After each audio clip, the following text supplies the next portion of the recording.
I think in 4 years, we're going to be really right where we want to be if we do a good job as a coaching staff and Baseball Canada in helping them develop and get more experiences. I think we're really in a good spot.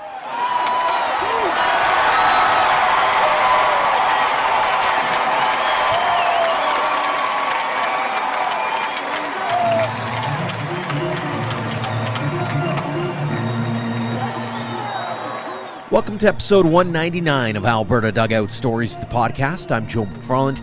Ashley Stephenson's name is synonymous with Baseball Canada's women's national team.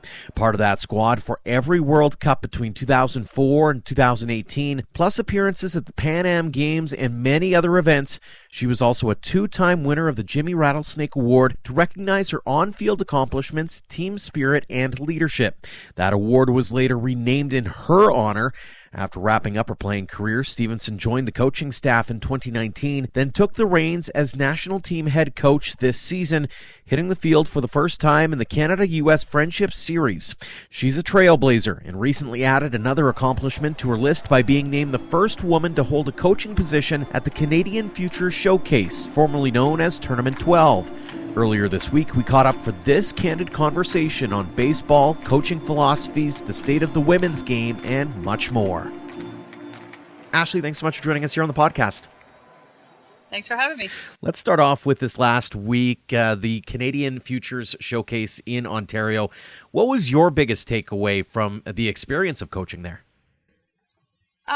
Well, it was really fun, obviously. I was the only female there, so that's always something. I got on the bus and in Mississauga to head down there, and there's 36 eyes looking at me like, who is this? Mm-hmm. What is she doing here?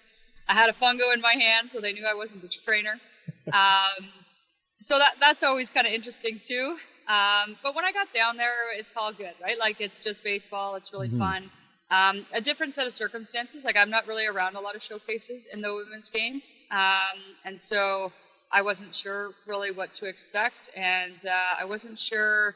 I talked to lots of the other coaches who were there.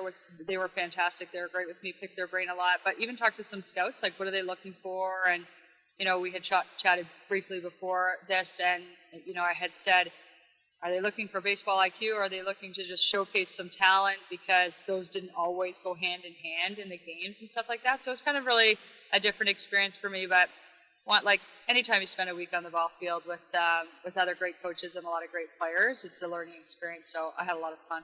You became the first woman to be a coach at that event, 8-year history now. What did it mean to you to add that to the lengthy list of accomplishments that you already have? I don't know. It sounds a bit cliche. It honestly doesn't matter to me. There are lots of women in this country who could have coached at that event and been right in their element. I'm one of them, and I got asked, and I was really happy to be asked and invited. But, as our women's game develops, there's more and more coaches in the country who could easily be a part of that and be a really valuable asset to the program. And the Jays are really looking to help grow the women's game and be, inclusive and diverse and stuff like that. So being the first is always fun. It's kind of fun. But more importantly, just making sure I'm not the last is kind of the more important point. And I think if you ask any female who's the first, that's a little bit of the burden that you carry with you. You want to make sure you're doing a good enough job because you represent every other woman coming behind you. So if you do a good job, that the door stays open. If you don't, it certainly closes a little bit. Whether it's all the way, I don't know, but it certainly closes a little bit. And so I think most women in any first is really aware of that. And I was aware of that, but I've been around the Jays program for a little while now. They've been really awesome for me. And so I wasn't too caught up in anything like that, but it is in the back of your mind to some extent. As you mentioned off air as well, you've been in that T12 situation before, so it's not like you're a complete stranger to the situation at all, but it is a different role. And so I'm curious how much of that was sort of in the back of your mind as you're going through all of these different steps and kind of you knew what to expect, but you're also taking it in from a different vantage point.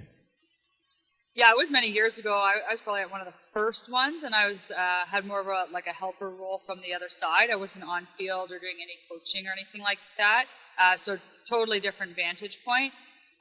For me, it was just honestly about fitting in and making sure that I felt comfortable and all the players felt comfortable and the other coaches, like we were all kind of on the same page.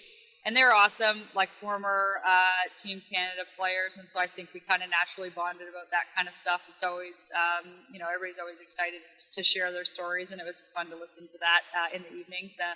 The guys just kind of going back and forth with some of those things. So that's really fun. But like at some point, you just kind of want to make sure that you fit in and you feel comfortable. They put me at first base for the first few games. I felt good there.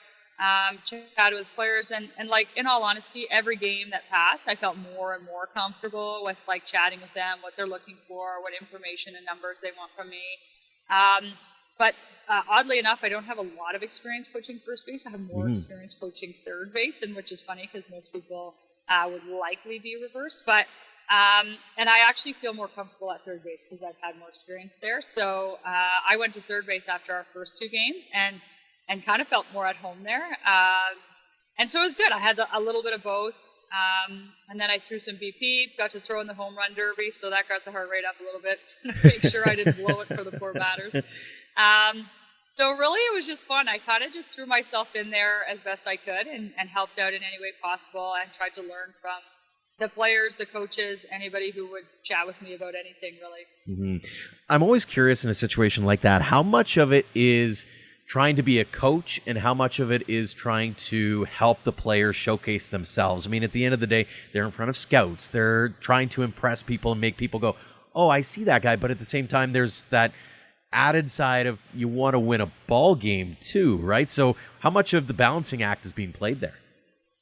Yeah, I mean, obviously, if you win, chances are your team's played better. That's often what's happened. So the element of winning and the competitiveness, and the players are all ultra competitive, right? They're very good athletes, and they all want to win. They all want to be successful. For us, that was the second most important thing, if I'm going to be honest. The first most important thing for us was to just make sure the players felt good in showcasing their talent, because that's kind of why they were there, and that's why the scouts were there. Like, that's the event. It's not who's going to win this tournament. So, but in saying that, if your team's successful, usually, for the most part, most players have been pretty successful. But a lot of it, and I mean, if you're an analytics person, you're going to love the answer, but a lot of it is numbers, because you don't necessarily know all the players. And so I don't know their times. Like, I don't know their run times. I don't know their times from first to second. But I can tell them the pitcher's time, and I can tell them the catcher's pop time. And I'm assuming they know their own times, because it's all numbers in the game now. And they can do a little bit of math. And I know, for the most part, like, you know, what's a good time? I chat with the other coaches. In my mind, I think this is like, if the pitcher's this to home plate, pretty reasonable time. If you've got above average speed, you can steal. So usually I watch the guys do sprints before the game and then look for some above average speed, ask them when they got to first base, what's your comfort level? Are you looking to go? And if they said yes, I would say, okay, I've got the watch on him. His delivery home is this time. And then most of them know. Sometimes they'll ask for a pop time for the catcher. It's harder to get because on throwdown they don't always go as fast as possible. So sometimes that was a little bit harder. They were just trying to steal off the pitcher. But as the tournament kind of wore on, we had some more numbers for them. But for us, it was just like really encouraging them to stick with their game. Like, if you're a base stealer and you're fast, then keep going. Like, if they throw you out once, it's going to happen. But like, keep stealing. Like, show you can steal a base, show you know when to steal a base, show you know how to read off a pitcher and stuff like that. So little things like that were really important for us. I don't necessarily know. I guess that's coaching, but it's really like just kind of leading them to the water, and then they do what they want when they get there, kind of thing. You and I were talking off air as well about baseball IQ, and I'm curious what the pendulum looks like to you from a coaching perspective. Is it very heavy on the analytical side and not a lot on the baseball IQ, or is it still kind of swaying back and forth? What are you seeing as a coach? Well, in this particular event, the focus, I'm going to be honest, was not on baseball IQ. Some situations, they were able to show it, but they're really just trying to show off the like elements of their game. Can they hit for power? Can they hit for average? Can they control the barrel in their hands, right? Can they make a play defensively, an average play, an above average play, like a routine play? Can they run? Like, if you run, can you run? Like, stuff like that. And so most players are pretty acutely aware of like what they're good at and what they might struggle with a little bit more. And so you're going to try to highlight your assets and kind of hide as many of your liabilities, I guess, if I were to call it that. But they're good all-around players for the most part, but there are elements of their game that are better than others. And so they're trying to show that. So like the one example I had said to you earlier, runner at second base and a fairly soft ground ball up the middle, like not a laser hit up the middle. And you're for sure probably not going to have a chance at home, especially if there's 2 out and the center fielder like fires it home, right? And so in my head watching, I was thinking like, that's a missed cut, right? For me, that's a baseball IQ, a simple one. A missed cut, you're not going to have a chance at the runner, and now you're allowing the batter to get to second base. And so I had asked the scouts, like, are you looking at that? And they said, no, not really. Like, I'm looking at raw talent right now, and then I'm going to go watch them in games that matter. And so I think the players know that. Like, I want to show off that my ball's got some carry and I've got a cannon, and in a situation where I have a chance at somebody, I can get them. And so I guess it was just hard to, in games that really, in the end, didn't matter. Like, they want to win because they're competitive, but it didn't matter. They're just trying to show their stuff. So baseball IQ, I think, was the hardest thing for me to gauge, because sometimes I was like, would they have done that for real, or are they just doing that in this situation, right? And so that was hard to, unless you talk to the player, you're not going to know. Right. So for me, that was the toughest part, and I think the scouts are just saying, like, I want to see the raw talent right now, and then I'm going to go watch them for real in games that matter and see if they can think. Very interesting. It's been quite the summer for you. I got to say, you were finally able to hit the field as the new coach of Baseball Canada's women's national team as well, highlighted by that friendship series against the U.S. How would you grade your team's performance? You know what? I wasn't sure, to be honest, what to expect coming in. Like, I would say USA, and I could be wrong, their manager might disagree, that they're in like a win now scenario. Like, their team's talented. They're, for the most part, their entire infield is the same. So a couple starting outfielders. The part that they've really turned over would be their pitching. They got a lot of really good young arms. And so they're in a win now scenario. I'm sure that they would consider themselves a top 2 or 3 team in the world. And we're in a little bit of a rebuild. And we had a tough summer in the sense, and a tough year in the sense that we lost our leader, Amanda Asay. And that was really tough. Like, that was really difficult for our team. And still, at some points, difficult for our team. So to get on the field for the first time without her was really challenging. And we have a young group. We had 8 rookies. And so, and you know, the U.S. has played through COVID for the most part. We have not been able to do that. So going in, I wasn't sure what to expect. I know that our players want to win. I know that they've been working really hard. I know that they're a resilient group. But that doesn't necessarily win you baseball games, right? And so, and we got off to, like, not a good start. First ever managerial experience, and we lost 16-2. And I was like, oh God, we might never win another game. I'm at the helm. So it wasn't a good start.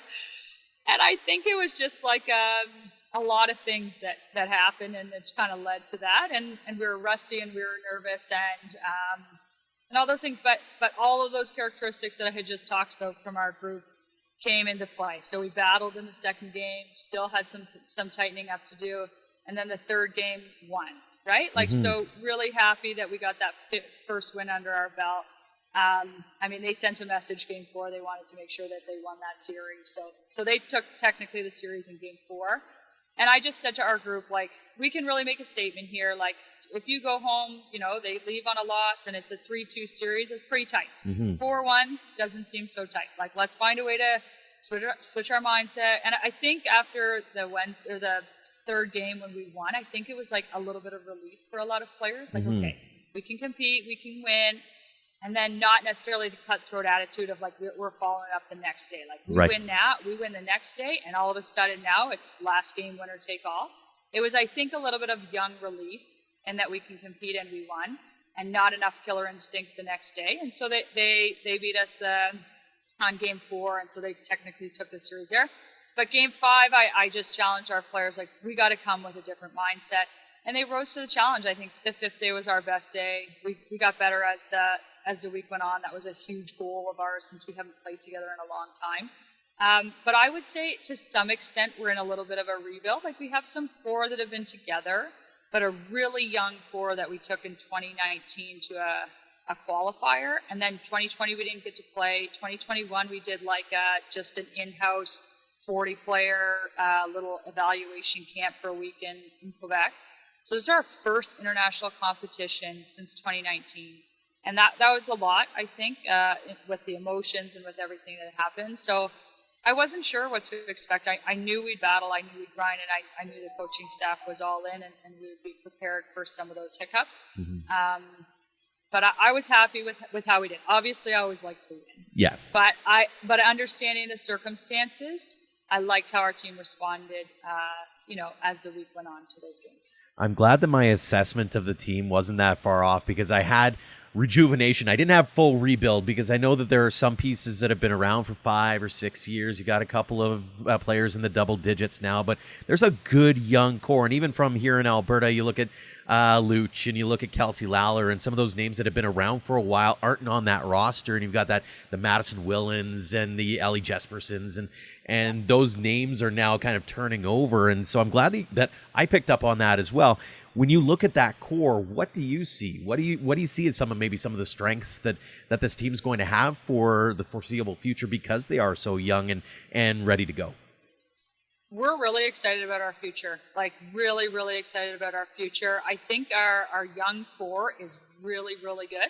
What they need is more time. Mm-hmm. Like they need more experience in those tough games. They need more at-bats against elite pitching, like Taipei, Japan, USA, or you're going to face elite pitching all the time. You're not going to face mediocre pitching, right? Like where you can sit on a fastball and you're going to for sure see one in an at-bat.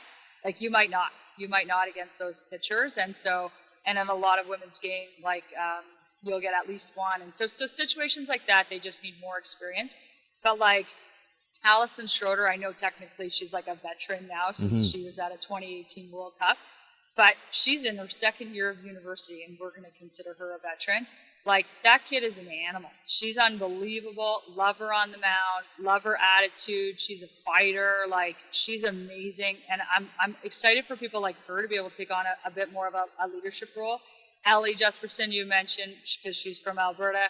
She's outstanding. Unbelievable hands. Great at the plate. Doesn't necessarily hit for lots of power, because if you've seen her, she's about 100 pounds soaking wet.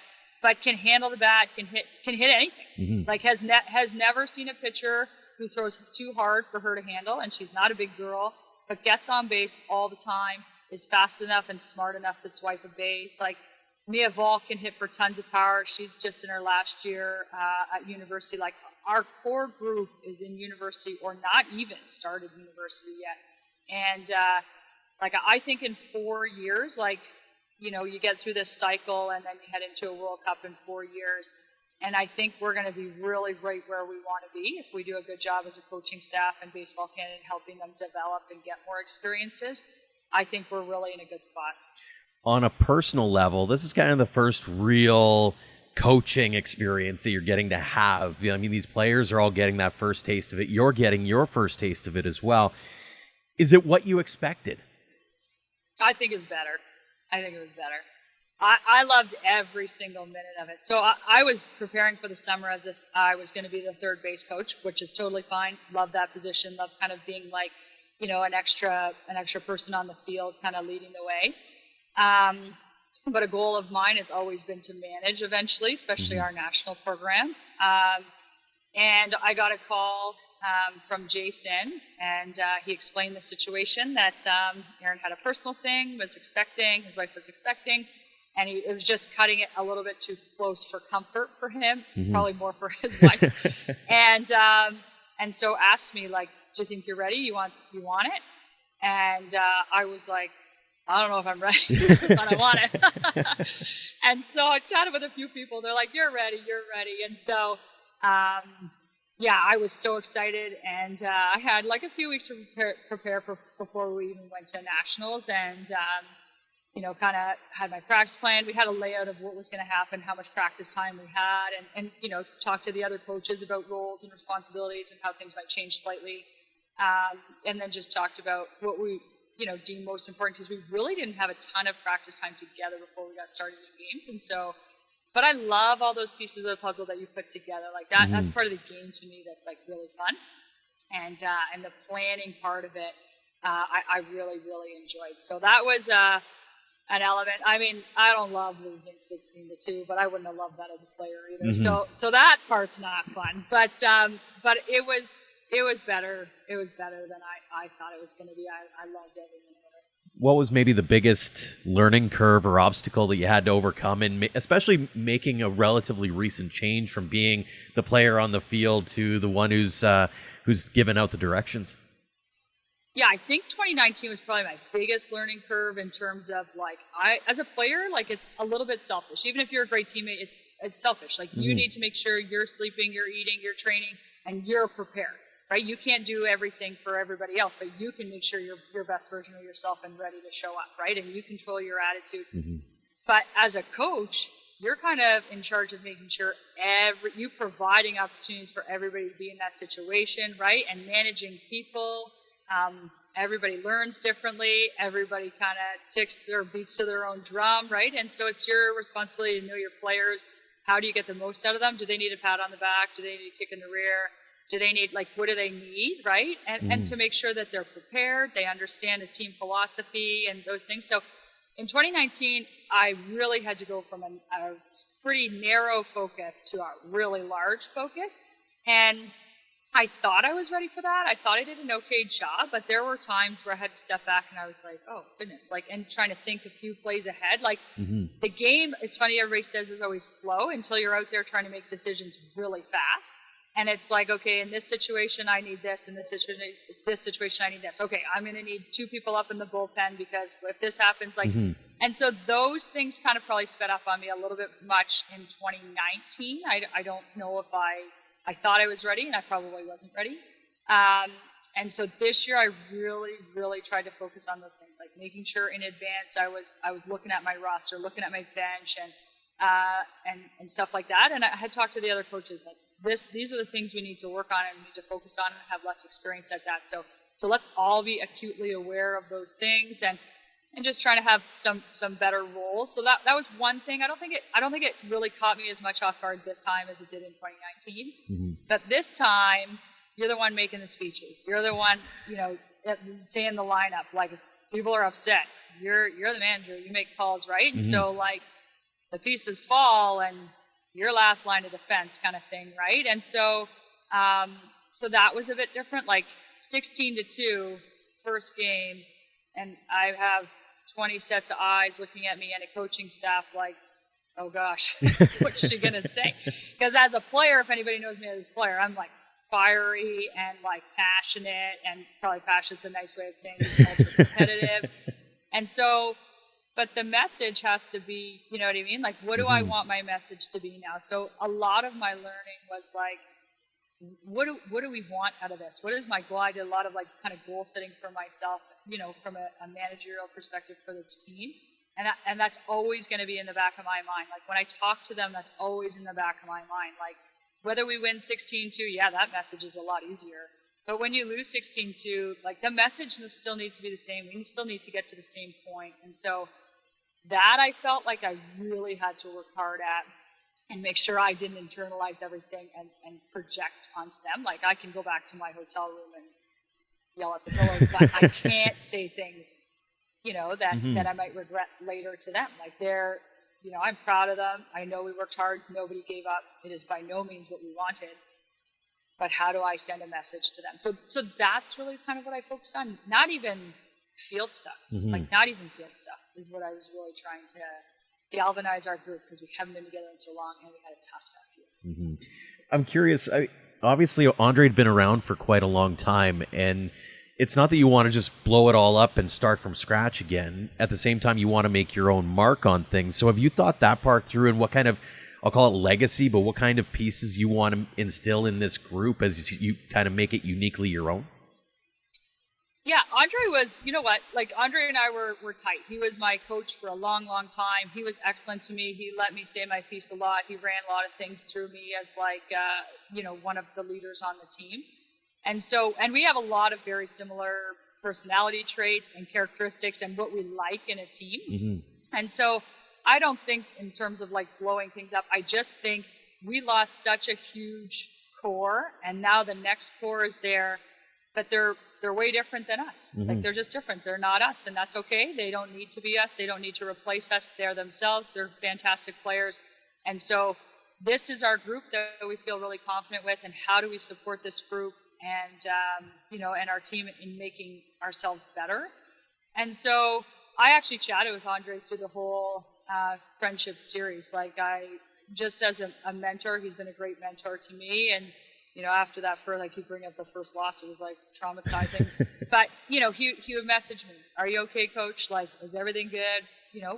And I would say, like, "Oh, no." Or, "In this situation, what would you have done?" And he would ask, "Well, what were you thinking? Why did you do that?"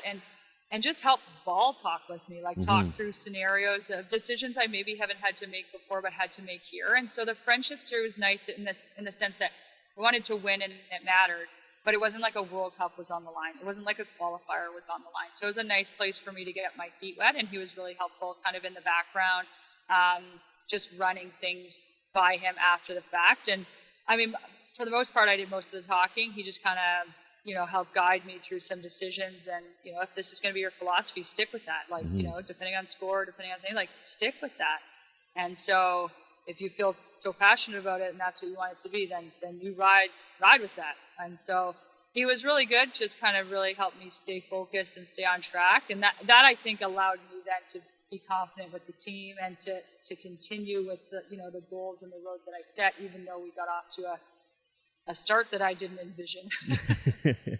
Let's go back in time a little bit here. I want to get to know you on a personal level and talk a bit about growing up. Mississauga, Ontario is where your birthplace is. How did you get into baseball in the first place?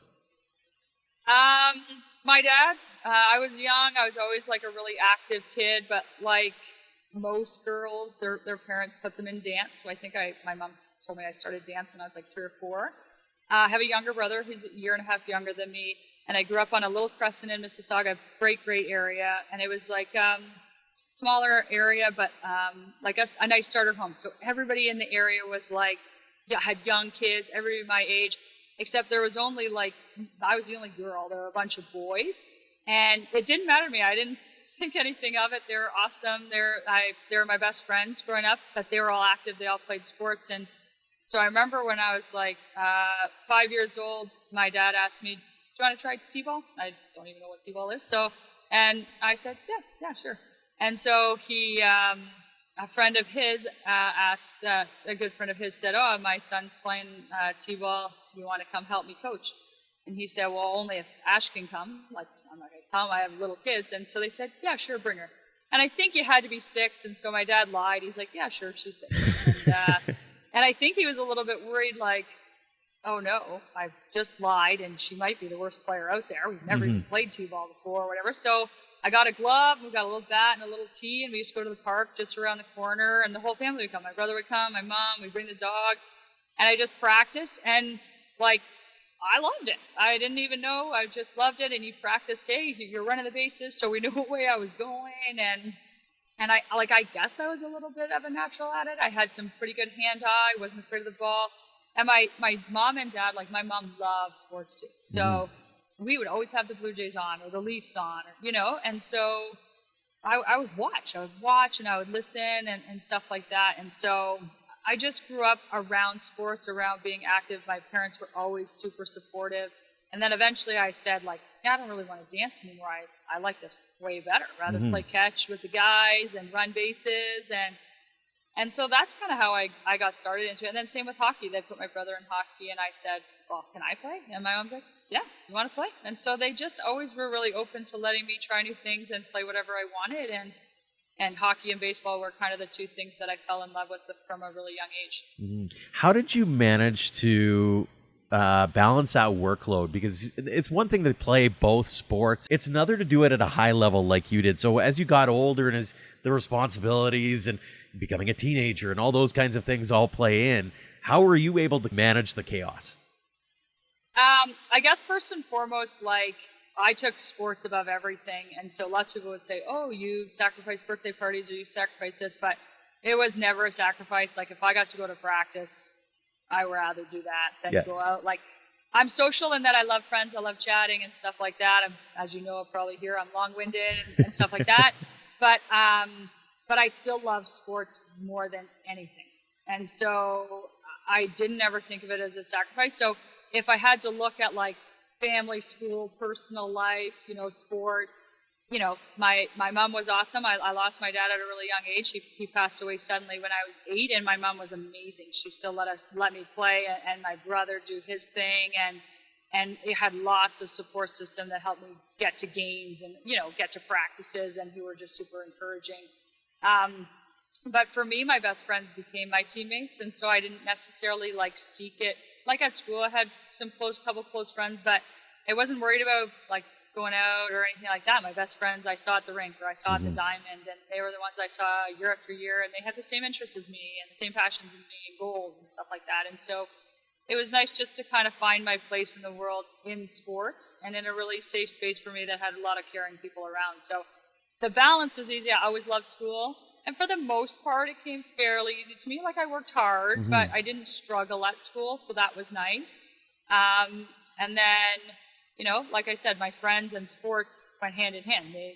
I love sports, and my best friends became, my teammates. And so I didn't have to make a lot of sacrifices, really. I never felt like that anyways. Do you remember the moment when you realized that it was more than just a fun game, both hockey and baseball, where you went, hey, maybe I can do something with this and maybe go to places that you could only ever imagine as a kid, kind of thing?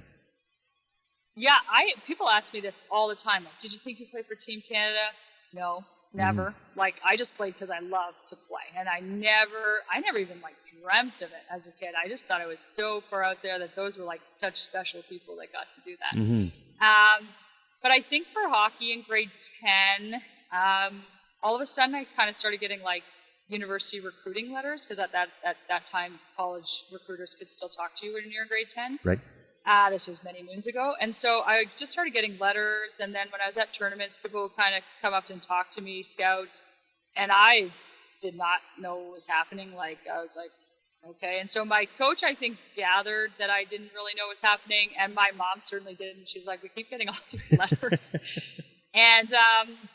And so, like, my dad went to college, but nobody else in my family had ever gone to university. And so I didn't even know if I was going to go. Like, I was good at school, but it's just like something that hadn't really happened in our family. And my mom said, well, if you want, like, it wasn't like a big thing. And so, but all my friends, like, they're all like, no, you got to go to school. I had like really great people around me. My friends' parents were amazing, and talked to me about some opportunities and stuff. And like I said, I had good grades, so I could get into school, but it wasn't in my vision because nobody in my family had done it. My dad, but he had passed away. And my mom like worked so much to make sure that we could afford to play things that we loved that we didn't necessarily talk about those things in my family. And so I'm so thankful for my friends' parents and my support system, my coaches. They really kind of brought it to light. And then I realized probably in grade 10, oh, like, I could maybe go to school for free, and then my mom doesn't have to pay for it. Like, wow. And so that's kind of the first time that for hockey that kind of came to fruition. And then for baseball, the first Team Ontario team was formed, I think, when I was 16. And I remember saying to my coach, do you think I should go to the tryout? And he was like, yeah. And I said, oh, I don't really know. Like, are there going to be amazing players there? And he's like, well, you could be one of them. And I thought, but I don't know. And so I went to the tryout and I made the team. And at 16, I'm like, I'm living my best life. I could go to school for free maybe one day to play hockey. And in the summer, I'm playing baseball. And so 16, like grade 10, 11, like, and maybe that seems late. Like, now it would be so late for people to realize that. But I really played sports because I loved it, and it was a safe place for me and a place for like just my head to not be focused on anything else except having fun. And so that was kind of like grade 10, 11, I was like, oh, maybe I'm onto something here. Now, obviously, the one thing that you hear it during the Olympics especially, but you've been able to play at a high level, represent your country, that kind of thing. Now you've gotten to do it as a coach as well. What does it mean to you when you think about that and the opportunity to, in hockey terms, it's wear the maple leaf on your chest, but you're wearing the maple leaf on your ball cap and Canada across the chest? Yeah, like, it's something, it's silly. Like, you've been around, like, I've been on the team since 2004 in some capacity as a player or a coach, and It never gets old. Like this year when we handed out our jerseys to the players, I took a picture of every single one of them because I was like, you're never going to forget whether it's your first one, your fourth one, your 10th one. Like for me, and I presented the coaches theirs, and I got mine presented to me. And it really is something so, so special. Like, I don't take it for granted at all. I grew up as a kid not even thinking that this was possible. Like, a dream wasn't even in my reality.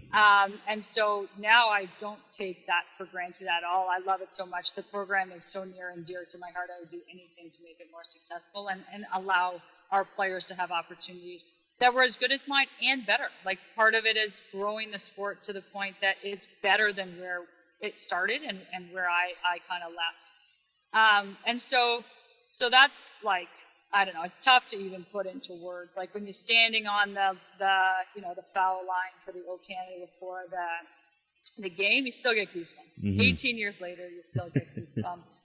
And then you quickly refocus. But I remember the first time our World Cup was in Edmonton, so in Canada, and I had like borderline tears in my eyes. I was like, I gotta play a game here in a minute, pull it together. But it was like something that you work so hard for, and you don't even really realize it might be an opportunity, and then all of a sudden it's an opportunity, and you're like, I was a kid from basically a single parent family in Mississauga, like, and this is where I ended up.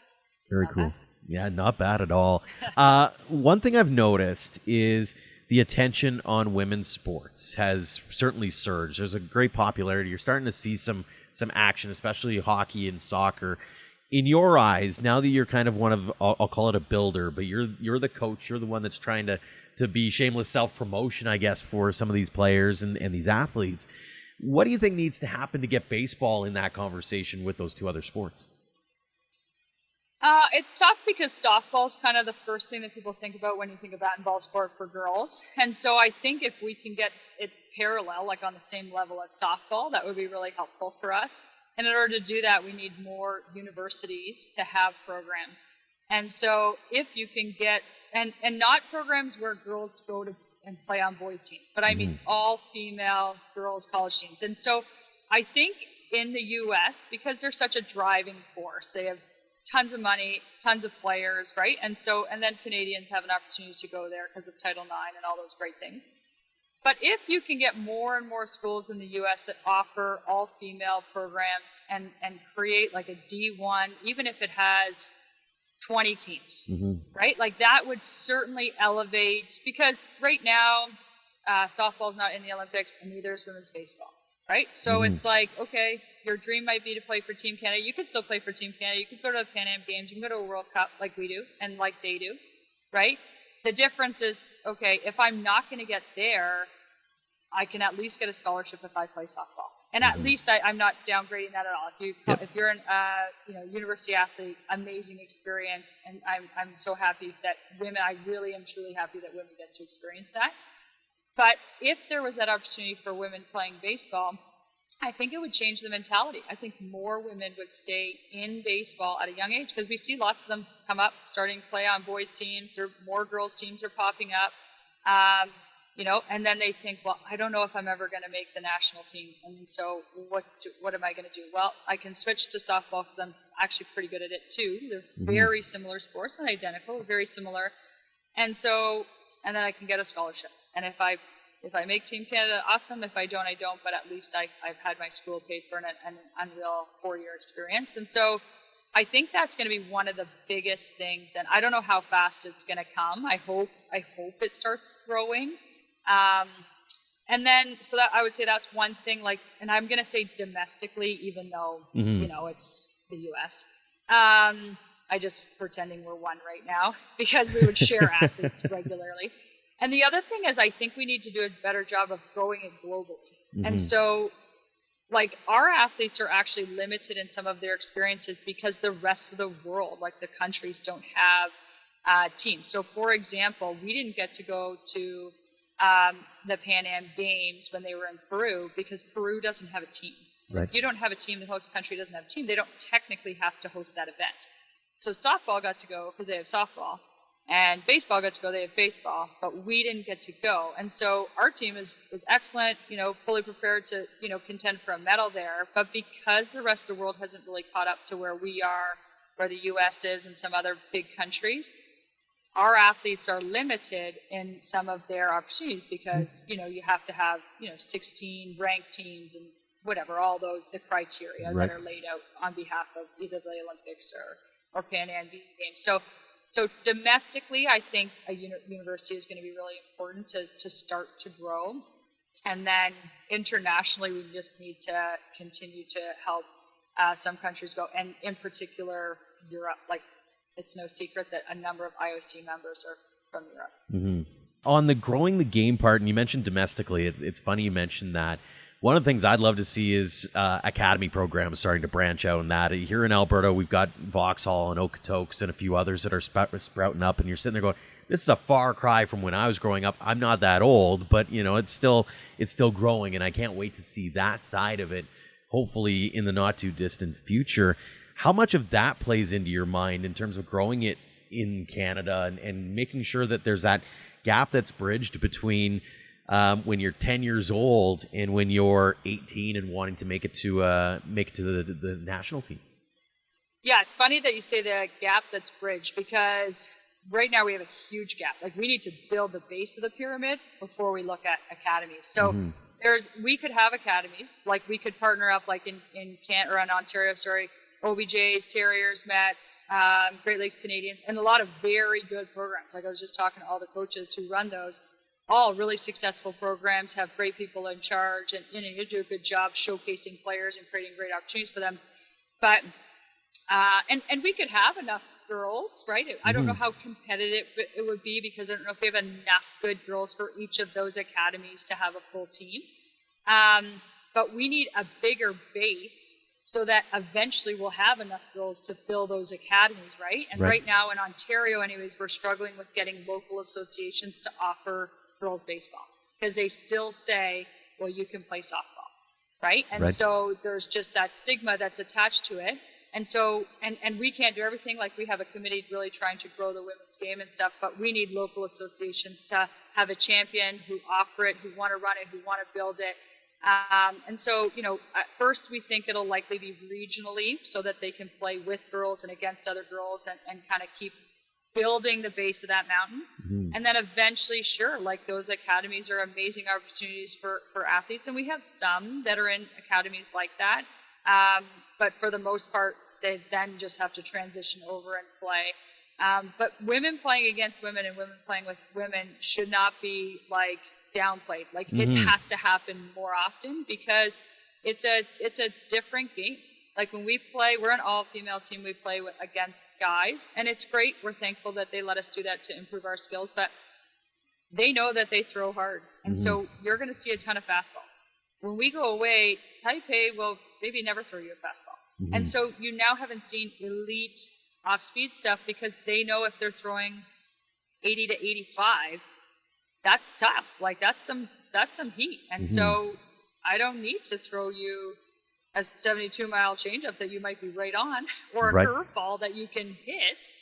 So those types of things are important too. The speed at which things are played, and the depth of where you play on the diamond stuff. Like, the diamond size is the same, but you're going to see very few women that play with their heels on the grass, right? Where that's a typical place for shortstop to line up now. And it's just based on speed, arm strength, all those things. And so it's not a slight on our game. It's just a different game, right? And so, like, it's like tennis. I look at tennis all the time. Like, there's not a ton of rallies in men's tennis, because they got these bomb serves, and you're lucky to return it. And if you do, it's like I'm hanging on to return it, and then someone smashes it back at you.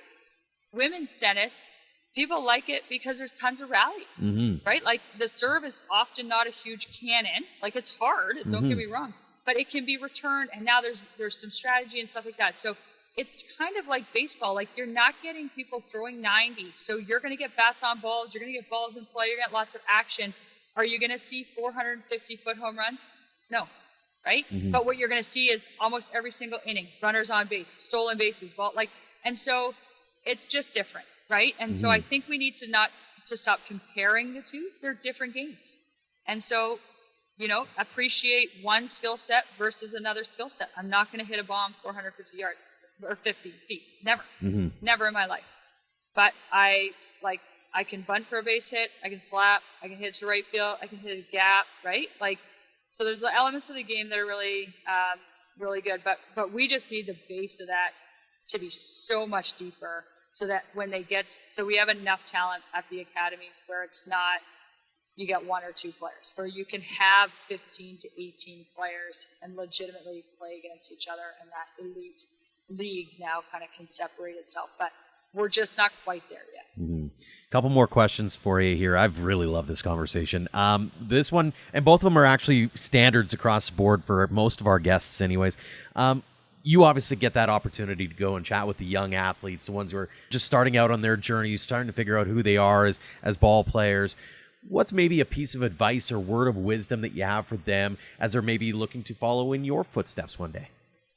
Well, there's a couple things, and it's nothing groundbreaking. Like, first and foremost, I tell them that they've got to love it. Like, they really have to love it, and I can't stress that enough, because the amount of time that you're going to invest, if you want to be really good, is going to be significant. And you're not necessarily going to love every day, but you got to love the process of getting better and working hard and being part of a team and all of those great things, right?